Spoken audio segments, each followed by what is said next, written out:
Áudio 11, página 114, estamos entrando na parte 4, o caminho que escolhemos. E o título do capítulo hoje é A Expansão Antes da Queda. Eram bons tempos, bom mesmo. Todos estavam ganhando dinheiro e todos estavam gastando. O resultado foi um crescimento sem precedentes. Na verdade, a riqueza total do país mais que dobrou em menos de 10 anos. Havia novas tecnologias e um novo tipo de mídia que permitia a difusão de notícias e de ideias como nunca ocorrera antes. Eram, de fato, tempos sem precedentes. Não estamos falando da década de 80 ou de 90, estamos falando da década de 1920. Os loucos dos anos 20. O período após a Primeira Guerra Mundial foi a época em que os Estados Unidos se tornaram uma sociedade de consumo. Pela primeira vez em anos, os norte-americanos estavam razoavelmente ricos e com a riqueza veio a bonança. Com toda aquela renda disponível, eles puderam comprar artigos de luxo e novas tecnologias, todas as invenções que melhoravam a qualidade de vida. Geladeiras elétricas, telefones, carros e cinemas foram introduzidos na década de 1920 e imediatamente ganharam popularidade. E não nos esqueçamos das novas formas de mídia que foram introduzidas. Em 1920, havia uma estação comercial de rádio nos Estados Unidos, a KDKA, transmitindo a Pittsburgh. 3 anos depois, havia mais de 500 estações pelo país. No final da década, havia mais de 12 milhões de domicílios com rádio. Essa nova mídia nacional permitiu a transmissão de notícias como nunca ocorrera. Além disso, permitiu a divulgação de propagandas nacionais de um modo que antes era impossível. Combinada com a introdução de rede de lojas, a popularidade da rádio fez com que as pessoas em um extremo do país pudessem comprar as mesmas coisas que as pessoas de outro extremo. E com a chegada dos filmes, aumentou o foco sobre a vida de artistas e cinema e de heróis dos esportes. Sonhávamos que nossas vidas eram glamorosas como as deles. Com a atenção nacional, a celebridade não era mais um subproduto de sucesso, tornava-se algo a se almejar. A fama se tornou uma nova maneira de atingir o status alfa, era uma época das aspirações. Graças a todas as tecnologias e conveniências modernas, o período também deu origem aos setores produtivos totalmente novos. Assim como a internet criou a necessidade de consultores de TI, o automóvel criou necessidade de postos de gasolina, por exemplo, Estranhamente, tudo isso lembra os tempos modernos, novas tecnologias, novas mídias, novas indústrias, uma obsessão pela vida das celebridades, o aumento da riqueza, do consumismo e mais significativo, graças a todos esses excessos, muito desperdício. Então aconteceu uma coisa, subitamente tudo cessou. Por mais que as pessoas tentem vencer as leis da natureza, há sempre uma correção. A natureza abomina o desequilíbrio. Nada pode crescer para sempre. Assim, malgrado a expectativa de bons tempos sem fim, em 29 de outubro de 1929, tudo cessou súbita e bruscamente. A queda da Bolsa de Valores de Nova York foi uma enorme correção no mercado de ações. O peso do desequilíbrio e da supervalorização tinha de se fazer sentir, aprumar-se e encontrar novamente o equilíbrio. Apesar das correções não serem incomuns, nesse caso, o desequilíbrio foi tão extremo que a correção foi importante a ponto de dar início à Grande Depressão, um período marcado pela perda de quase 90% do valor das ações e de níveis de desempregos que deixaram praticamente 1/4 do país desempregado. Ao contrário de seus pais, as pessoas nascidas em 1920 eram jovens demais para desfrutar desse período. Foram educados em uma das épocas mais austeras da história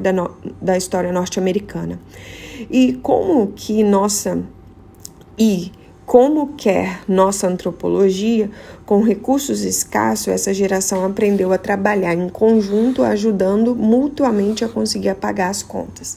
Desperdício e excesso não eram mais opções. A depressão durou mais de uma década e só terminou vésperas a 1942. Foi o ataque a Pearl Harbor em 7 de dezembro de 1941 que forçou os Estados Unidos a entrar na Segunda Guerra Mundial, o que os tirou da depressão. A geração que cresceu em um dos piores períodos econômicos do Brasil entrou na vida adulta bem na hora de ser convocada e embarcada para combater os exércitos de Hitler. O país todo foi diretamente da Grande Depressão para uma grande guerra. Quando os Estados Unidos entraram na Segunda Guerra Mundial, a população do país era de aproximadamente 133 milhões, do qual cerca de 16 milhões marcharam para a guerra. Isso equivale a 12% da população dos Estados Unidos, que hoje é 315 milhões, e menos de 1% está a serviço militar. Isso inclui pessoal da ativa, civis, guardas e reserva. Naturalmente, estamos em uma época diferente e não estamos envolvidos em uma guerra mundial, uma guerra na qual não suportaríamos qualquer ônus ou pagaremos qualquer preço para proteger aquilo que acreditássemos. Durante a Segunda Guerra Mundial, tendo em vista o grande número de pessoas que vestiam o uniforme, quase todos conheciam alguém que era militar. Muitos pais viram seus filhos rumando para o combate. Hoje, como a maioria não conhece ninguém das Forças Armadas, temos dificuldade de entender como as pessoas conseguem manter esse senso altruísta de serviço. Ao contrário dos conflitos atuais, a Segunda Guerra Mundial não aconteceu à distância. Não era vista na televisão ou na tela de um computador. Era uma guerra que afetava a vida da maioria da população. Segundo The War, um documentário seminal sobre a Segunda Guerra Mundial, produzida por Ken Lyon, 24 milhões de pessoas foram deslocadas para trabalhar na defesa e milhões de mulheres afro-africanos e latinos encontraram oportunidades sem precedentes no mercado de trabalho. Muitos outros compraram bônus para ajudar a financiar a guerra. O ato de comprar um bônus de guerra dava a sensação de que também estavam ajudando, se não podiam oferecer o apoio físico. E para quem não podia pagar pelo bônus da guerra, a contribuição vinha do plantio dos jardins da vitória e hortas com frutas e verduras para ajudar a enfrentar as vicissitudes do racionamento. Essa é uma das razões pela qual chamamos essa geração a grande geração. Não foi definida pelo excesso ou pelo consumismo, mas pelo esforço e pelo serviço. Não foi um período que o país ficou sentado reclamando, apontando culpados ou discutindo se deveríamos ir ou não à guerra. Foi um período em que todo o país se uniu. Segundo a pesquisa publicada na edição de novembro de 1942 da revista Life, mais de 90% do país acreditou que os Estados Unidos deveria continuar a lutar na guerra. Era uma população que apoiava massivamente o serviço militar antes da guerra e que acreditava que o treinamento militar deveria ser obrigatório após a guerra. Como nação, acreditamos na ideia de servir e quase todos, de algum modo, sacrificaram-se e serviram pelo bem dos demais. Quase todos os norte-americanos sentiram-se parte de algo maior do que eles mesmos. Quando a guerra acabou, os homens que sobreviveram às batalhas voltaram para casa, participaram de desfiles e festas. Mas a comemoração não foi apenas para aqueles que arriscaram as vidas nas linhas de combate, foi para todos que tinham participado e sacrificado à sua própria maneira.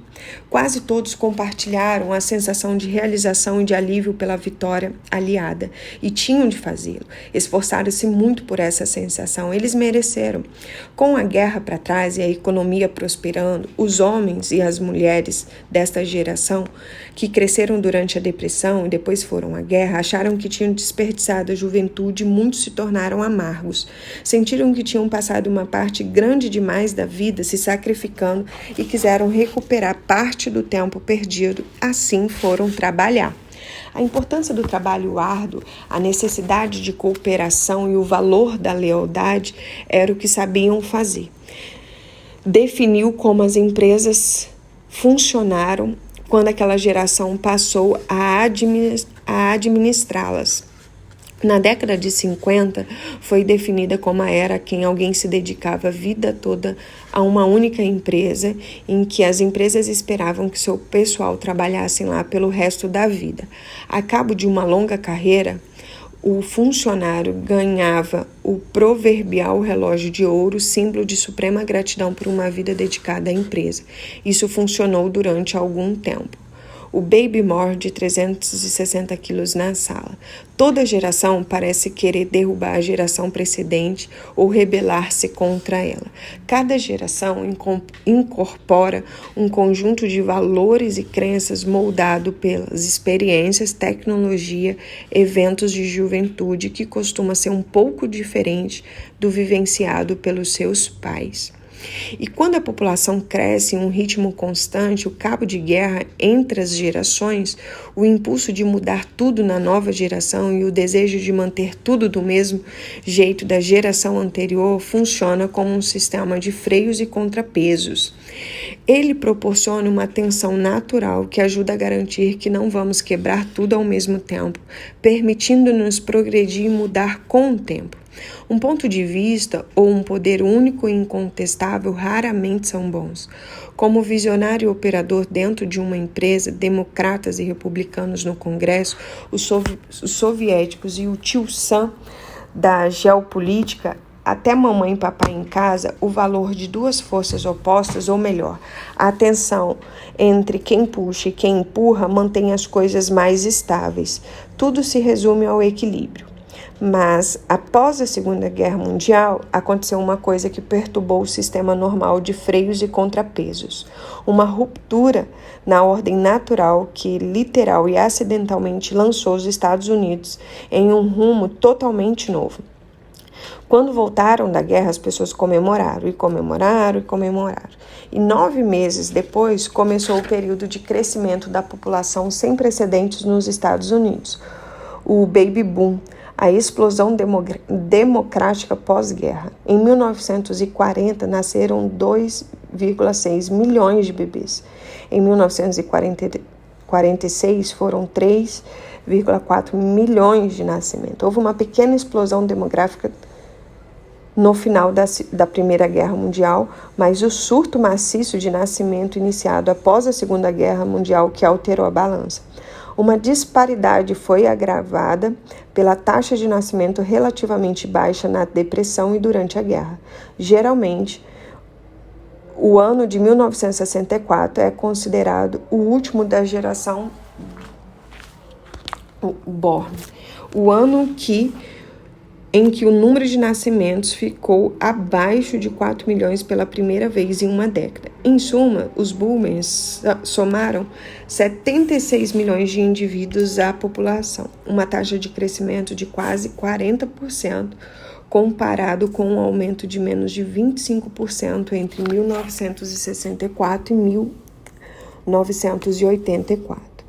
E essa mudança dramática não para por aí. Ao contrário de seus pais, criados em uma época de depressão econômica e de racionamentos, os boomers cresceram em um período de riqueza e prosperidades crescentes. A partir do fim da guerra, a riqueza e o PIB dos Estados Unidos nada fizeram, exceto crescer em um ritmo forte. Foi o boom para essa geração. Os pais que tinham combatido ou se sacrificado podiam dar a seus filhos uma vida completamente oposta à que tinham. Enquanto essa geração se definiu pela necessidade de servir os outros, a geração que estava vindo deu início a um caminho de pegar tudo para si. Conforme nossa riqueza e nossas atitudes mudaram, começamos a nos transformar, passando de um país que lutou para proteger o modo de vida para um país que lutaria para proteger a maneira pela qual preferíamos viver.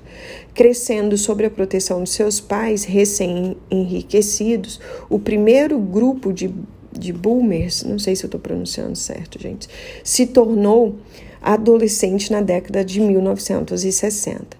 E como bons adolescentes, revoltaram-se contra a postura de seus pais que trabalhassem muito, dedicando-se a um emprego ou a uma empresa até receber o relógio de ouro. Eles rejeitaram a vida pacata dos subordinados e o foco de seus pais na riqueza material. O seriado Papai Sabe Tudo não era uma ideia de vida boa, individualismo, amor livre e narcisismo. Nos Estados Unidos, na década de 1960, porém, os hypes decidiram viver com menos daquilo que precisavam, fizeram pelo simples fato de que, como o país tinha mais do que o necessário. Não me leve a mal, mas estou dizendo que essa geração não estou dizendo que essa geração foi perfeita. Na verdade, tiveram alguns problemas sérios. Ao mesmo tempo em que os norte-americanos estavam salvando o mundo da tirania do narcisismo, enfrentavam questões de racismo e desigualdade. O sonho americano era o retrato da harmonia desde que você fosse branco, cristão e homem. Nos Estados Unidos, mulheres ainda eram consideradas inaptas para a vida pública ou para o alto escalão da política. Os afro-africanos só foram recebidos como cidadãos plenos após a Lei dos Direitos Civis em 1964. Quase 20 anos depois do fim da guerra. Mesmo assim, a lei é aprovada com quase 30% de votos contrários pelo Senado. Quando os burmos eram jovens, foram eles que empurraram os direitos civis sobre uma geração determinada a manter seus status quo insalubre e injusto. Com efeito, foram esses jovens que exigiram melhores salários para as mulheres e que se recusaram a aceitar cegamente as injustiças da nossa sociedade.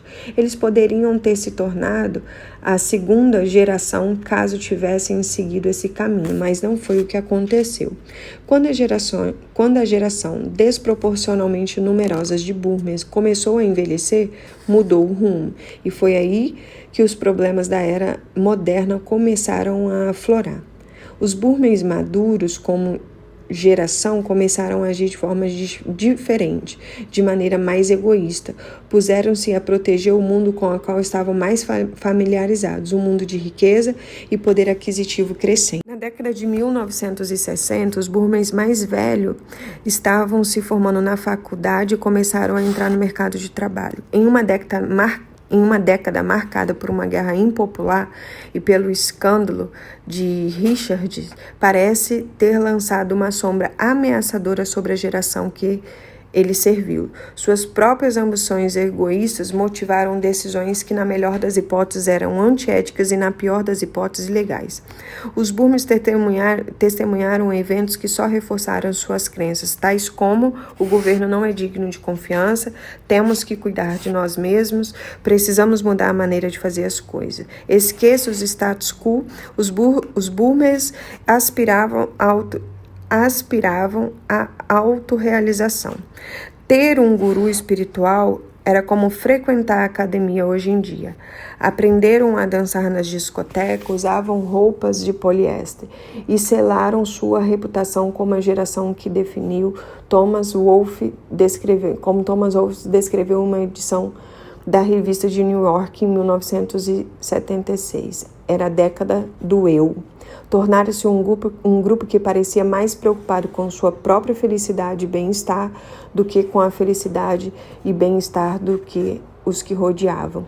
Quando os burmês ficaram mais velhos e começaram a trabalhar, dando sua contribuição pessoal para a economia, levaram consigo seu egocentrismo e o seu cinismo. Só que nesse caso havia um número muito menor de membros da geração anterior para equilibrar as ideias dessa nova geração, o eu antes do nós. No final da década de 1970, também viu a introdução de novas teorias sobre a gestão de empresa. Abalados por eventos como a Guerra do Vietnã, o escândalo presidencial, a crise do petróleo, o aumento da globalização e, perto do final da década, uma revolução no Irã que ceifou a vida de norte-americanos, a teoria econômica adquiriu uma natureza mais protecionista. O foco passou a ser resguardar a riqueza crescente do país em vez de compartilhá-la ou usá-la para apoiar causas de importância nacional, como os bônus das guerras das gerações anteriores. Os serviços aos demais, como parte da identidade nacional, foi substituída lentamente pelo serviço a nós mesmos como prioridade nacional. Nessa época, o poder aquisitivo familiar continuou crescendo muito. O produto interno bruto passou de 3,87 trilhões em 1965 para 4,7 trilhões em 1970 e a 6,52 trilhões em 1980, um crescimento de 68% nos últimos 15 anos. Foi uma ascensão acentuada, praticamente sem nenhum percalço no caminho. Estávamos ficando cada vez mais ricos como indivíduos e como país. Apesar dos norte-americanos mais ricos estarem aumentando suas fortunas em uma taxa desproporcionalmente mais alta do que o resto do país, até os mais pobres permaneceram no mesmo patamar, no mínimo, ou melhoraram um pouco. O que eu quero dizer é que nenhum segmento da população ficou significativamente pobre. No final da década de 1970, com o fim da década de 1970 se aproximando, os americanos começaram a trocar jeans boca de sino por paletós de grife e a arrancar o tapete roto do chão.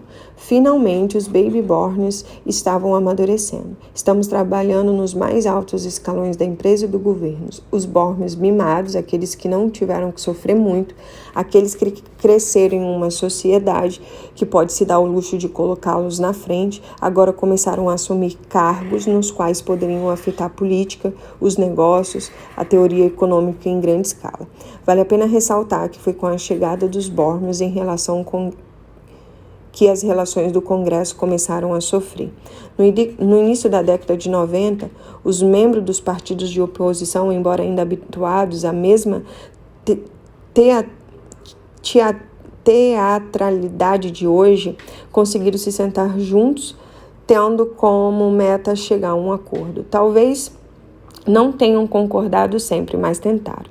Na maioria dos casos, comportando-se com civilidade. Seus filhos estudavam juntos, suas famílias se conheciam, até socializavam nos finais de semana, e como resultado, o Congresso funcionou. A geração Borm emergia maior e mais poderosa do que qualquer força de oposição pudesse manter as coisas em equilíbrio. Sem uma tensão de contrapeso, seria difícil conter os impulsos e desejos desse grupo.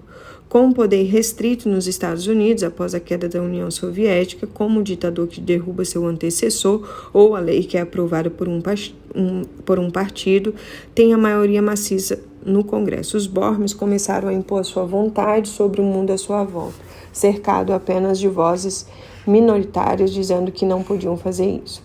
Nas décadas de 1980 e 90, essa onda de choque, essa curva de sino, como a geração Borm costuma ser descrita em virtude de seu tamanho e força, esse bolsão democrático capaz de remodelar a sociedade, ao passar por ela, assumiu pleno comando.